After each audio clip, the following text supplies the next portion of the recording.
আগের সব রেকর্ড ভেঙে মার্চের ২৬ দিনেই $২৯৫ কোটি রেমিটেন্স পাঠিয়েছেন প্রবাসীরা, যা গেল বছরের একই সময়ের চেয়ে বেড়েছে $১৩৩ কোটি, যা ৮২.৪%। বাংলাদেশ ব্যাংক এই তথ্যটি নিশ্চিত করেছে।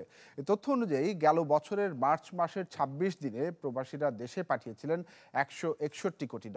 তথ্য অনুযায়ী কেবল ২৫ এবং ২৬ মার্চে এই দুদিনে রেমিটেন্স আসে প্রায় $২০ কোটি। আর এ নিয়ে অর্থ বছরের শুরু থেকে এই পর্যন্ত মোট রেমিটেন্স এসেছে $২,১৪৩ কোটি। আর তার আগের অর্থ বছরের একই সময়ে যা ছিল $১,৬৬৯ কোটি, সেই হিসাবেও প্রবৃদ্ধি ২৮.৪%। উল্লেখ্য, সবশেষ ফেব্রুয়ারিতে রেমিটেন্স আয় ছিল $২৫২ কোটি। উৎসবের খুশি হবে নগদে বেশি, কারণ ঘন্টায় ঘন্টায় আছে গিফট জেতার সুযোগ।